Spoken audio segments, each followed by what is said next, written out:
What's going on, Dolphins? It is your boy Dillon, and I got a ton of updates for you to include updated case numbers within the NFL of COVID-19, and more updates to how they plan on, going about training camp and the season, etc., etc. So let's just go ahead and get right into it. First and foremost, I want to update you guys on the number of cases so far that have been reported throughout the NFL. So this comes from ESPN staff writer Dan Graziano, and the headline reads, 72 NFL players have tested positive for coronavirus. So already, before training camps have even opened, okay, before the beginning of training camps, we're still 12 days away from that, there have already been 72 cases. An NFLPA database shows that 72 NFL players were known to have tested positive for the coronavirus as of July 10th. As the NFL and the NFL Players Association continued to negotiate rules under which training camps may begin later this month, and the regular season may begin in September, the union is trying to make sure its members are kept up to date on the presence of the coronavirus around the country and in their specific communities. The 72 number is difficult to put into context because not every player in the league, or even a very large number, has been tested. But estimating 32, so it could be even more than that, we just don't know. But estimating 32 traditional 90-man training camp rosters would give you a number of 2,880 total NFL players at the moment, which means the 72 represent 2.5% of the league's player population. But already, that's actually pretty astounding, though, that already 2.5% of the player population in the NFL has already tested positive for the coronavirus before the opening of training camp. The first major event in which they would all come together. Okay, yes, maybe in like staggered fucking sessions and blah, blah, blah, but they would all be coming to their facilities and beginning, like in-group workouts and so on and so forth. The NFLPA has made this information public on its website, which also provides players a market-by-market look at how the virus has been spreading in cities where camps are scheduled to open later this month. I mean, that's crazy, bro. 2.5% before any major comings together of all the players and the stabs and so on and so forth. It's going to explode once training camp opens. The map on the site is based on 14-day averages of new positive tests and currently shows Miami as the hottest virus spot among NFL markets with 4,164 average daily cases over the past 2 weeks. Close behind are Los Angeles, Arizona, and Dallas. So, look, man, I mean, I've been saying it for fucking weeks, man. On the other end of the spectrum, the chart shows the New England Patriots market with the fewest positive tests over the past 14 days. Other teams and markets but that doesn't mean that there aren't any or whatever. Anyway, other teams and markets on the low end include the New York Jets and Giants, the Buffalo Bills, and the Detroit Lions. The NFLPA has spent the past couple of weeks negotiating with the league on the health procedures in light of the virus, as well as on economic issues such as the impact of lost 2020 revenue on the 2021 salary cap. Several prominent members of the Players Union have said publicly that they won't agree to return to play until they're convinced everything has been done to keep them as safe as possible. The league and union continue to haggle over issues ranging from frequency of testing to specialized face shields to opt-out procedures for players who aren't comfortable playing in the current climate. Training camp for most teams is scheduled to begin July 28th. So, I mean, they very rapidly need to get their shit together. Otherwise, this is... And when I say get their shit together, I mean they just need to shut the shit down. Again, 2.5%. It might seem like a very small percentage, and on its face it is. But 2.5% of the player population prior to any major event in which, they all come together. Once training camp opens, the team facilities are going to be filled, right? The players and the coaches and all of that are going to come together, and they might do some, like staggered this, that, and the other, whatever. But bro, I'm telling you, this shit is going to get in there. It's going to spread, and there's going to be massive outbreaks. I guarantee those numbers are going to skyrocket if they continue on with this. Anyway, though, let's continue with what the NFL is planning, because we do have more news as far as that goes. So as we've seen in recent days, dominoes have been falling with, like college sports and stuff, like shutting things down or going, conference only, what have you, all these other things. The dominoes are slowly falling, and we have some more of that today.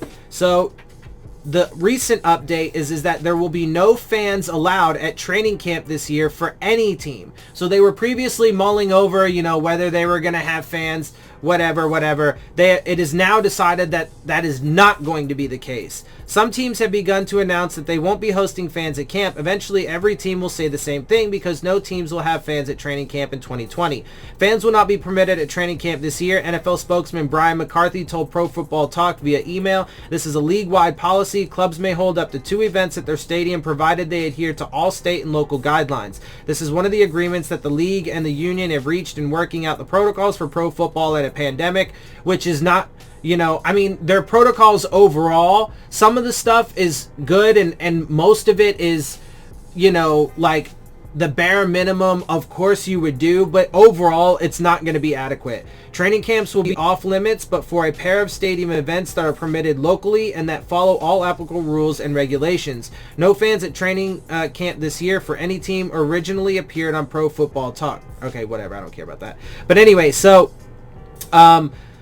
they have now moved to say that they will not allow fans at training camps. And, that leads into the Dolphins because they have made some announcements on that front as well to follow suit. But they have made some additional announcements as well. So the Dolphins say that there will be no fans for camp or preseason and no tailgating at any point.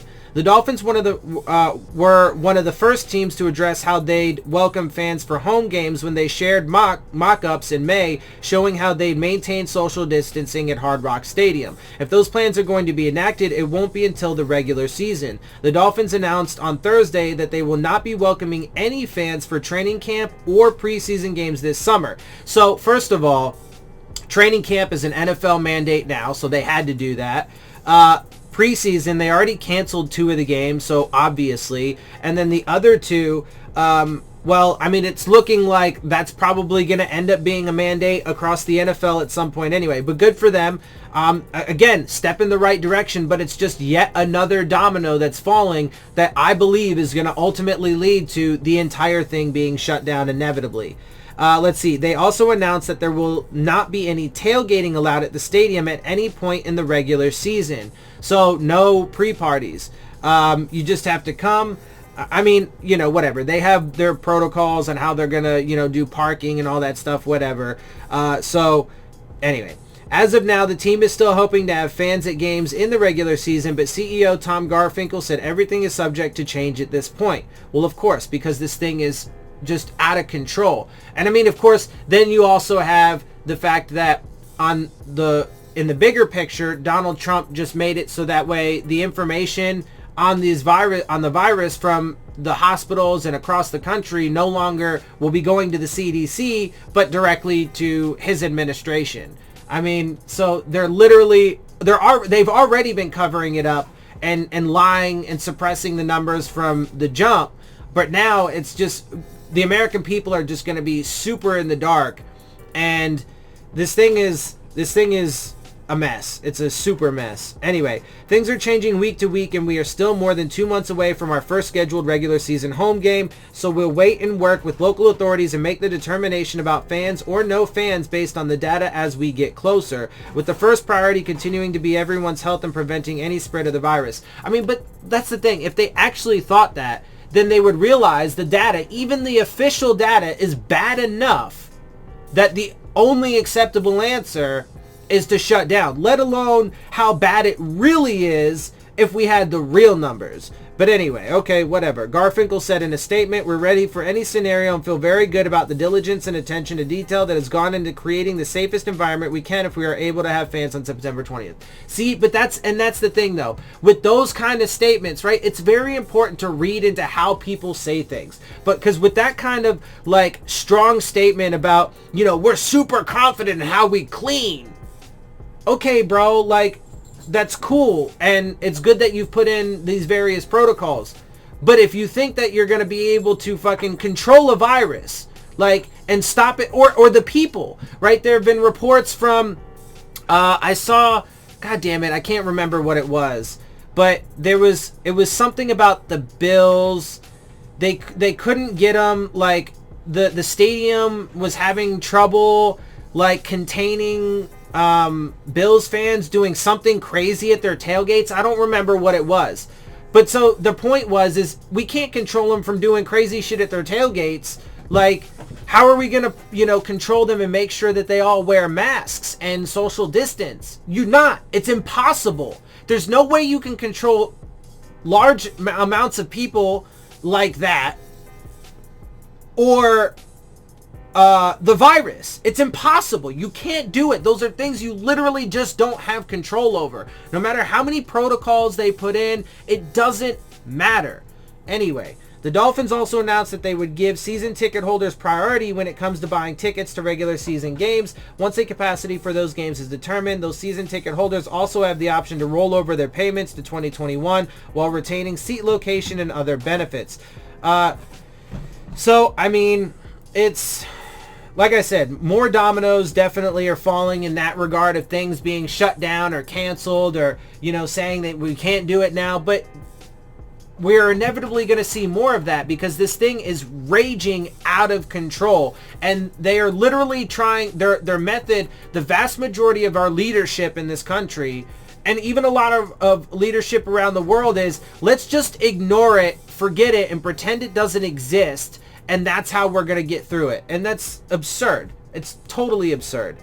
All right, anyway, let's continue on, though, because this comes from CBS Sports. The NFL to reportedly use special COVID-19 injury reserve rules for 2020, and here are the details. The NFL and NFLPA are finally coming to a conclusion on the million-dollar question entering the 2020 regular season. What happens when a player tests positive for COVID-19? Well, according to Mike Florio of Pro Football Talk, the league is planning to change its injured reserve rules to add a classification specifically aimed at positive coronavirus tests. This latest report states that any player who tests positive will be placed on the newly formed COVID-19 list for 3 weeks. This designation is similar to a traditional injured reserve placement. So, in other words, right there, off the bat, that means they are going to have to be out for 3 weeks automatically. So, if Patrick Mahomes catches it, he's a young guy, so there's a good chance that, he won't die or even get severely ill, but he'll have to be out for 3 weeks, which makes sense. But that means your star quarterback is out for 3 weeks. And bro, I'm telling you, this thing is going to spread like wildfire once it gets into a facility. Would create a roster spot so that the club would be able to bring in a replacement for the infected player who would still be paid his normal salary. Well, that's good that the player would still be paid his normal salary, but they're going to have to cycle bodies in, because, and again, I mean, what if you lose? I mean, it doesn't, none of it makes any fucking sense. If a player on the COVID-19 list isn't able to return to the active roster after 3 weeks, it's unclear how the situation will be resolved. Yeah, I mean, what if they die? Like, what if they do get super ill and die, and you just lose somebody, right? I mean, because there are plenty of players that I'm sure have like pre-existing conditions or asthma even, right? It might be mild or tame normally in their life, but if they get this shit, it could kill them. Like, it just, none of it makes any goddamn sense. But until you realize that the only point, literally the only point and purpose, is the profits of the NFL and the owners. They don't give a fuck about the players or the coaches or the staffs or the refs or the fans. They don't give a fuck about anybody or anything except for their profits, their stock portfolios, and their wealth. That is it. That is it. Point blank, bottom line, period. There is no arguing that point. And every story at every turn proves that point again and again and again. It's possible the player would revert to the regular injured reserve list, or that the player could be released with an injury settlement. Pro Football Talk relays. But so then that's the thing though. So then that's another thing. Players' careers could just be over. If they don't die from it, possibly lose their life, they could end up getting cut. Maybe they're just sick too long and they, and they need to cycle guys through because more and more guys are getting sick and guys just lose their careers then all of a sudden because, I mean, the risks that they are taking far outweigh the possible benefits, because the only possible benefits are profits for the corporation that is the multinational corporation that is the NFL and the billionaire owners. Pro Football Talk relays that the NFL and NFLPA are scheduled to meet on Friday to continue forming a plan to keep players safe and to allow the season to proceed as scheduled amid the pandemic. Earlier this month, the NFL sent clubs COVID-19 protocols for training camp and the preseason that also details a breakdown for how to operate with individuals who have been exposed. And they're not adequate enough. They're just not. I did a previous video where I went through that. You'd go back and check it out. I mean, none of these protocols are going to be anywhere near close to being adequate to stop this thing, because you just can't control it and people. You can't. Anyway, under those parameters, individuals who test negative may return to the club facility but are subject to increased symptom monitoring and daily PCR virus testing along with normal procedures, which you'd have to, because we've even seen examples of where the tests are wrong in both directions. False negatives, false positives, blah, blah, blah. Like, it's just a giant fucking mess, let alone the fact that there's still not enough, etc., especially with the increase in cases. If the individual tests positive and is showing no symptoms, they'll need to have 10 days passed since the initial positive result, or have 5 days passed since the positive test, and have 2 consecutive negative PCR tests separated by 24 hours. And all of those things are great, right? So give them credit. Again, overall, it's not going to be adequate enough, but then that extrapolates on the fact that you're going to have, because when this thing just spreads through your entire roster, what are you going to do when you have to quarantine your whole fucking roster? You're like, what are you going to do when coaches start dying? Like, it's absurd. As for an individual who tests positive and is symptomatic, they cannot return to the field until at least 10 days pass since the first sign of symptoms appeared, have at least 72 hours passed since symptoms have occurred, and they'll need to be approved by the club physician after a consultation with the ICS and NFL chief medical officer. To this point, from what I've seen, now it's super difficult to ascertain whether or not people can actually catch it again. But from what I've seen, there seems to be slightly more evidence that you can catch it again. I mean, it seems to be pretty clear to me, because I saw reports that on the Theodore Roosevelt, where Captain Crozier was fired for reporting an outbreak on his ship, some of those sailors have caught it a second time. Now, I haven't seen verifications of that, so it, again, still hard to ascertain the truth, but we also know that the truth is being, suppressed by the people in power. So anyway, I believe that people can, especially as this thing mutates and gets stronger and so on and so forth. So, I'm not convinced that people can't get it again, but they say that you can't. So, I mean, that'll certainly be tested though if people end up, if players end up getting it, quarantine, and then come back, and we'll see if they end up having to go back into quarantine. Which would be a disaster though then, because then it gives the virus a second opportunity to ravage people's bodies. And it's just gross. Anyway, I got one final thing here for you, and this is a report from Yahoo Sports. J.J. Watt outlines list of grievances with NFL's COVID-19 planning or lack thereof. As the clock ticks toward NFL training camps, players continue to express anxiety over what exactly the league's plan is to address playing amid the COVID-19 pandemic. J.J. Watt turned up the pressure on the NFL on Thursday. The 5-time Houston Texans All-Pro pass rusher tweeted a list of specific concerns based on recent calls with the NFL Players Association. So obviously, he's in the shit. Right? In short, Watt says that players want to play, but they remain in the dark about basic COVID-19 planning. Meanwhile, training camp is on the horizon. Rookies are scheduled to report on July 19th, with full camp scheduled to start July 28th. So that's 3 days. Rookies are supposed to be there in 3 days. 3 days. All right. Here's a tweet from J.J. Watt. In the interest of having everyone on the same page in terms of what we know and don't know at this time, here are a few things I've learned being on 4 NFLPA calls in the last 2 weeks with hundreds of other players. Keep in mind our rookies are scheduled to report in 48 hours.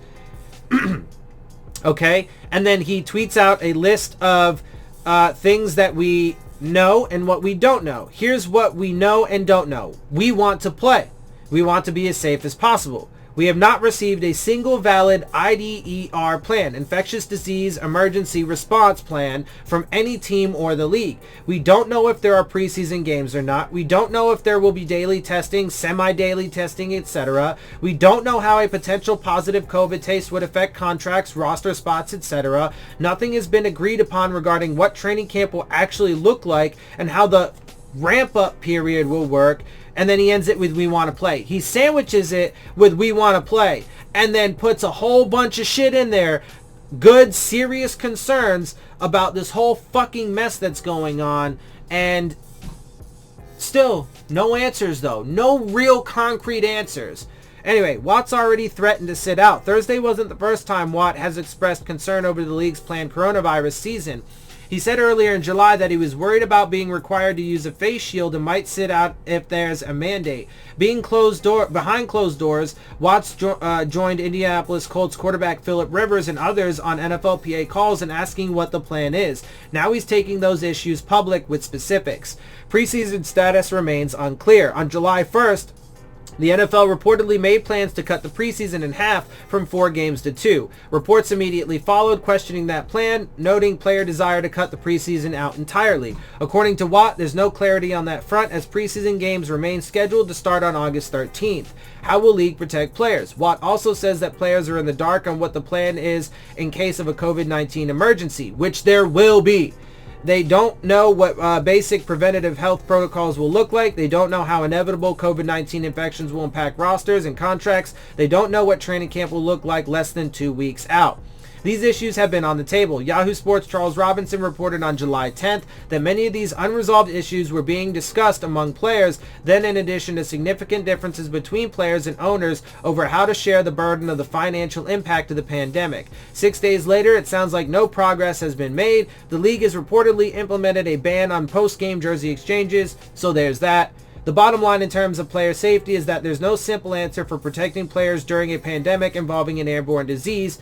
There is actually, so I way disagree with that. The simple answer is shut it fucking down, don't take the risk at all, and pay these motherfuckers in the meantime. Like unemployment almost, except you just pay them their fucking contracts what they would be due if the season went on. There's no such thing as a social distancing in tackle football. COVID-19 risk is inherent. Those hoping for the NFL to come up with a cure-all should brace themselves for disappointment. Facts, because this thing is not going to go anywhere near as they plan it. It's going to be a massive disaster. There will be massive outbreaks. People are going to get sick. It's going to fuck the entire season inevitably anyway, and there are going to be fatalities. And it's all going to be for the point and purpose of the profit of the multinational corporation that is the NFL and its billionaire owners and nothing more. That's it. Alright guys, with that, I'm going to get up out of here. I hope you appreciate my perspective. If you do, make sure you hit the subscribe button, make sure you hit the like button, make sure you hit the bell if you want to get the alerts. Share my channel and videos with your friends and family. Leave your questions, comments, and concerns down in the comments section. And of course, as always, make sure you follow me on Twitter at Dillon Tartaro. And with that, I am out. I'll see y'all soon. Fins up.